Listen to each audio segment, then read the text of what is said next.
ഞങ്ങളുടെ പാർട്ടി ഇതുവരെ ഒരു ലക്ഷ്യബോധമില്ലാതെ മുന്നോട്ട് പോവുകയായിരുന്നു. ഇപ്പോഴൊരു ലക്ഷ്യമായി. പ്രചരണമാണ് താങ്കൾക്കെതിരെ നടത്തുന്നത്. അത് രാഷ്ട്രീയ ലക്ഷ്യം വെച്ചുകൊണ്ടുള്ള ഹീനമായ ക്യാമ്പയിനുകൾ ഉൾപ്പെടെ അതിനകത്തുണ്ട്. ആരോപണങ്ങളല്ലേ?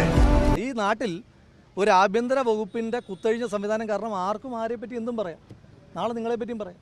അതാണ് ഏറ്റവും അപകടം. അപ്പൊ ഇത്തരത്തിലുള്ള പ്രചരണങ്ങൾ നടക്കുമ്പോൾ യൂത്ത് കോൺഗ്രസിന്റെ സംസ്ഥാന അധ്യക്ഷൻ എന്ന നിലയ്ക്ക് താങ്കൾ അതിനെ അഡ്രസ് ചെയ്യേണ്ടതല്ലേ?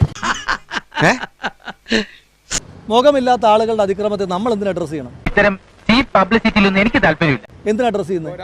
അവരെ നമ്മൾ അല്ല, പല ആളുകളെ പറ്റി പറയുന്നു. നമ്മൾ എന്തിനാ അതിനെ ലെജിറ്റിമേറ്റ് ചെയ്യുന്നത്? പറഞ്ഞത് കേട്ടോടാ, അന്തസ് വേണോടാ, അന്തസ്. ഇത് ആർക്കെതിരെയും പറയാൻ പറ്റുന്ന കാര്യങ്ങളല്ലേ? ആർക്കെതിരെയും പറഞ്ഞുകൂടെ? വേണ്ട വേണ്ടെന്ന് പറയാനല്ലേ നമുക്ക് പറ്റൂ. രാഹുൽ മാത്രമല്ല, മറ്റൊരു സ്ത്രീ കൂടി അതിന്റെ ഭാഗമാണ്. ഒരു മാധ്യമ പ്രവർത്തക സ്ത്രീ കൂടി ഇതിലേക്ക് അങ്ങനെ പലരുടെ പേരിങ്ങനെ പറഞ്ഞ് ഞാൻ ചോദിക്കുന്ന, അവർക്ക് നിയമവിരുദ്ധമായി എന്തെങ്കിലും കാര്യങ്ങളെ പറ്റിയിട്ട് അവർക്ക് അറിവുണ്ടോ? അവർ നിയമപരമായി പോകട്ടെ, അതല്ലേ അതിന്റെ മാന്യത. അത് പിന്നെ ഇത് എത്ര കാലമായി തുടങ്ങിയിട്ട്? അപ്പം വയനാട് കഴിഞ്ഞോ? അതിന് മുന്നേ ഉള്ള വ്യാജ തിരിച്ചറിയൽ കാർഡ് കഴിഞ്ഞോ? ഇങ്ങനെ ഓരോ മാസം ഓരോരോ കാര്യങ്ങൾ ഇങ്ങനെ പറഞ്ഞുകൊണ്ടേ ഇരിക്കുക. ഞാനൊന്ന് ചോദിക്കട്ടെ,